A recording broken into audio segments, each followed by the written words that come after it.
Welcome to the groundbreaking of Roosevelt Gardens, everyone. I'm Cynthia Herrera, CEO of Project Transition. Thanks to every one of you who's joining us today here in person and virtually. This is a big day, not just for Project Transition, but for Austin and the future of our city. Right now, 1 in 4 of our neighbors who live with HIV are also struggling to stay healthy and keep a roof over their heads tonight. Stable health means that more people are likely to be undetectable and far less likely to spread HIV in our community. But stable health is nearly impossible without stable housing, because housing is healthcare. When we house people in our community living with HIV who are experiencing homelessness, health outcomes improve, taxpayer dollars are saved, and the infection rate drops overall. Today, we take one step closer to ending HIV in Austin with affordable and deeply supportive housing. And with this expansion, and thanks to the Austin City Council and Affordability Unlocked, we will nearly double the capacity of Roosevelt Gardens from 22 units to 40 units of affordable supportive housing. And it's all because of people like you, our supporters, who made it all possible. I want to take a moment to give special thanks to the City of Austin and TDHCA, as well as Austin Brownfield Revitalization Office, Neighborhood Housing and Community Development, and Austin Housing Finance Corporation for coming in to support this project in such a big way early and giving us the momentum that we need to go all the way through. To our board of directors, to our property development staff, and a team, to Jennifer Hicks, for their thought leadership, their expertise, and their diligent efforts to get us here today. Thank you. To our dedicated staff, who put in hours and hours of work on this, in addition to the life-saving work that they've done every day. To BBVA and the Lola Wright Foundation for supporting this project and the relocation. And to Lou Aldridge, who has been a champion of the HIV community for so long and has come in with a lead gift to take us over the finish line and get us to 100% fully funded on this project. Thank you, Lou.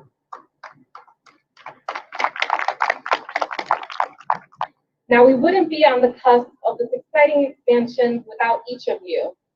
And with a commercial kitchen and community dining room, a classroom, a courtyard, and tons of common spaces, the new Roosevelt Gardens will not be just another apartment complex, but it will be a space for true community to form and to thrive.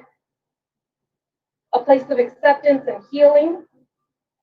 And we thank everyone in this community that has rallied to make this dream come true. A dream of home, health, and hope for a healthier future. Thank you all. And now our project manager, Mitch Whalen will talk.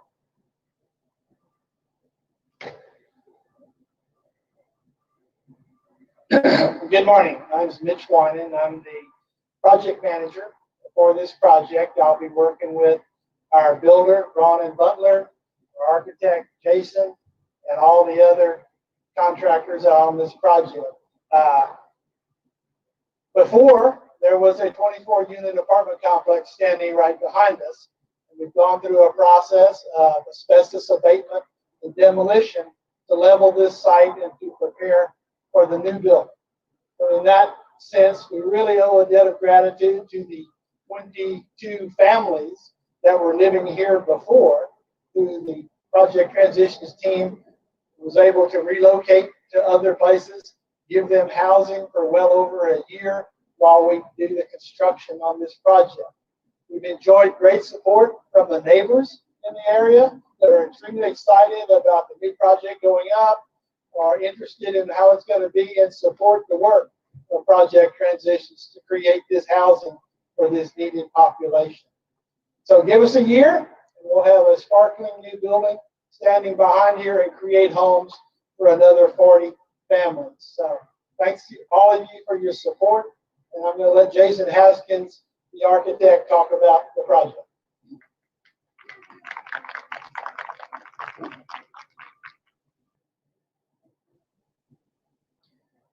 Good morning, everyone. My name is Jason Haskins. I'm with the architects, H2O Architects here in Austin.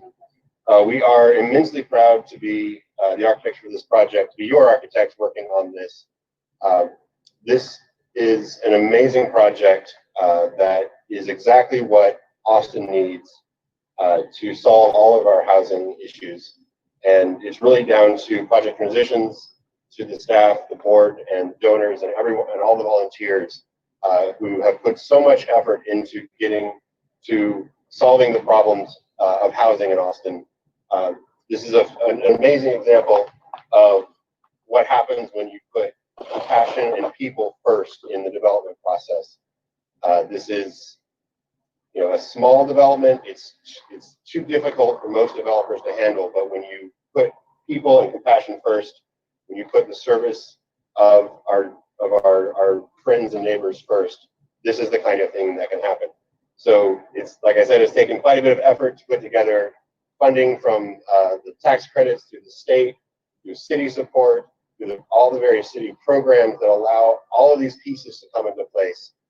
And it's just really an honor to be a part of that. Also, to be able to move everyone back who was here, to have that continuity, to have a holistic view of housing and health. It's just an amazing opportunity to work on, and we believe this will be one of the finest apartments in Austin when it's done. You would not know it was affordable. You would not know that it was designed necessarily for the concerns with the health and the integrated services.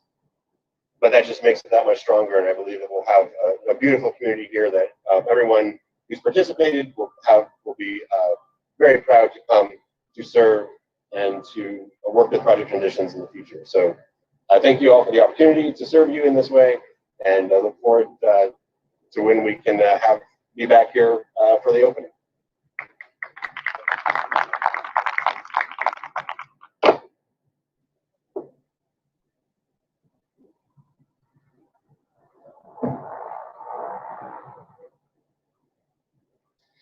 And now I'd like to read a statement from our supporter, Lou Aldridge, who wasn't able to be here today, but wanted to share the sentiment and share this special day. Lou says, "To be able to be involved with the new Roosevelt Gardens makes me elated and grateful. Roosevelt Gardens has always been a kind of miracle in our community. To have a place for Austinites facing HIV and AIDS to find loving shelter regardless of means was a gift. We knew then that it existed only because of the persistence and dedication of the volunteers, the staff, and the board of Project Transition. In the beginning of AIDS, Roosevelt Gardens was a kind of first stop on a journey that led eventually to the hospice and an unhappy ending that came far too soon. And that is why I am so grateful and happy for this new Roosevelt Gardens that is filled with hope for the possibilities and bright future it represents for people with HIV/AIDS. I cannot imagine a better thing to give than to give a fighting chance at a stable, safe, nurturing, beautiful home to people who would not have it otherwise. And knowing that Roosevelt Gardens will still be here long after we are gone warms my heart. It strengthens our community. Many thanks to the volunteers, staff, and board, and everyone involved in this loving project, Lou." And now we will have some virtual remarks from Congressman Doggett and Councilmember Tovo, as well as our project consultant, Jennifer Hicks. Thank you. Congratulations from afar for this important groundbreaking at the new Roosevelt Gardens. I know it is a truly groundbreaking experience for you. Salute to Cynthia Herrera and this great, compassionate team, to my friend Lou Aldridge for his contribution, to the development team with Mitch and Faiz, with whom I recently did another affordable housing initiative. At Project Transitions, I know that you believe that every person with HIV deserves compassionate care and a place to call home. We know that there are positive outcomes from what you're doing, connecting individuals to HIV treatment, providing a stable path for recovery, and reducing the overall HIV infection rate from just having a home. This important expansion addresses the current need we have here in Austin. It helps at least because we have about 3,000 people in Travis County who have HIV and who are experiencing homelessness or unstable housing. Many factors must be addressed to deal with our overall homelessness problem. I think it begins with finding more homes like you're doing now. But it just doesn't help to have those who are out there stirring up fear in our community, like some of our city council candidates and our state Republican leaders. We need to be working together to find a solution, not dividing people. Certainly the federal government could be doing much more. And next year, I hope that it will be doing more to back up the kind of effort that you're making today. Essential as we move forward, of course, is protecting the Affordable Care Act. We have until December 15th for people who are marketplace eligible to enroll in that plan, and I hope you'll encourage everyone you know who's eligible to do just that. As the Health Subcommittee Chair, I'll be doing all I can to see that we get more coverage, better coverage to more of our neighbors. Thanks to all who are involved in making this happen today, in helping us achieve our shared values by providing compassionate care and support. Have a safe but happy Thanksgiving, and let's look forward to a new day in America this coming year, knowing that in Austin, we are committed to dealing with these current crises and assuring that we have a community that affords opportunity for all. All the best. Hi, I'm Austin City Council Member Kathy Tobo, and I represent City Council District 9. It's great to be here with you today to celebrate this groundbreaking. Austin needs more affordable and accessible housing for all of our neighbors, including the 1 in 4 Austinites who are living with HIV and do not have stable housing. So thank you to Project Transitions and to the partners who have made this expansion possible. Roosevelt Gardens will not only provide housing to individuals and to families affected by HIV, it'll also provide supportive services to improve individual health outcomes and to slow the spread of the virus in our community.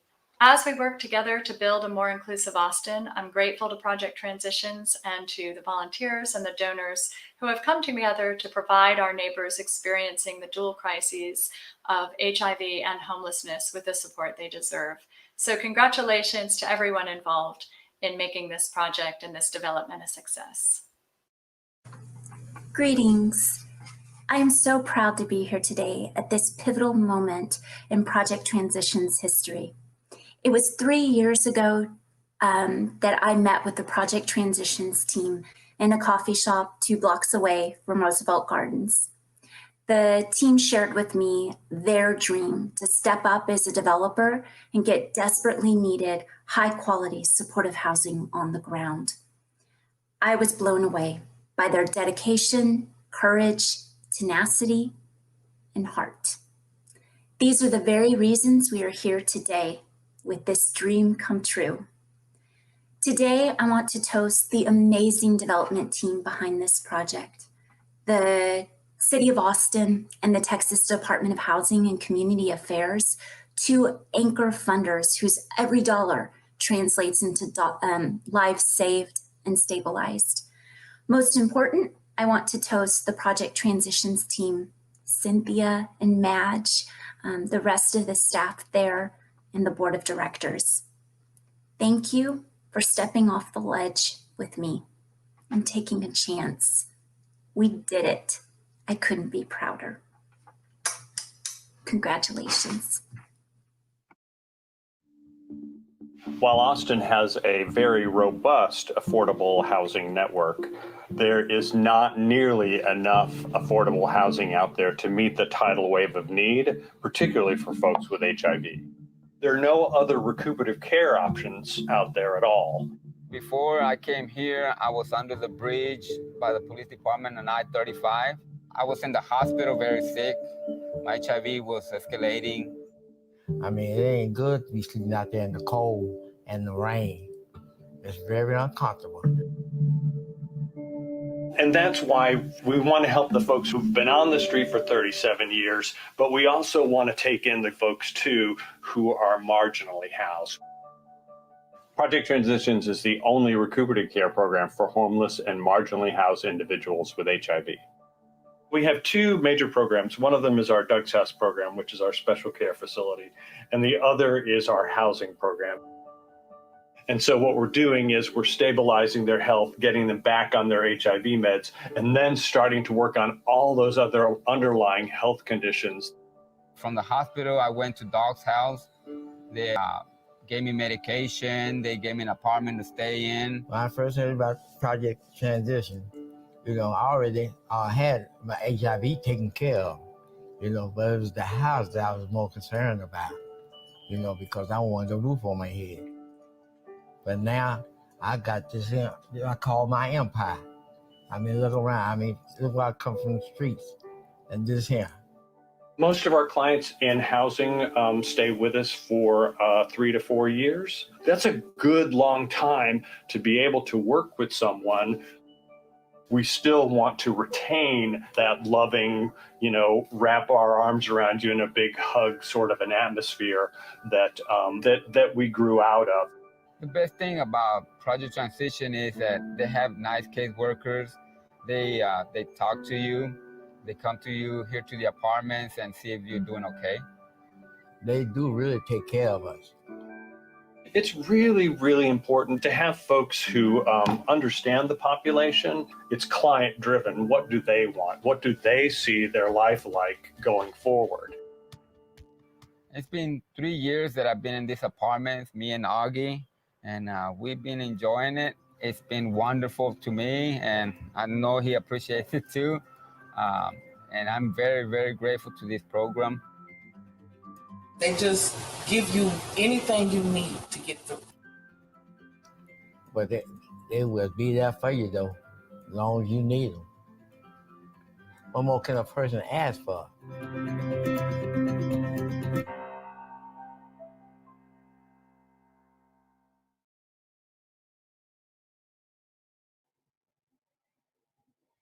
All right.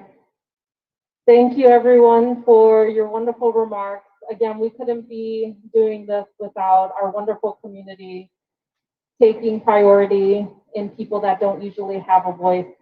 And we thank you all again for your support. And today we are breaking ground on a healthier future in Austin. Here we go.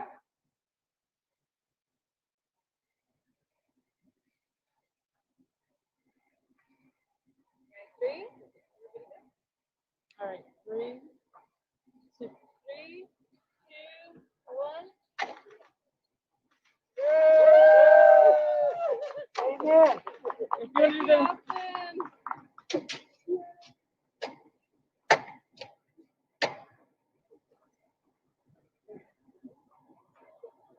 Thank you again for everyone that made this possible.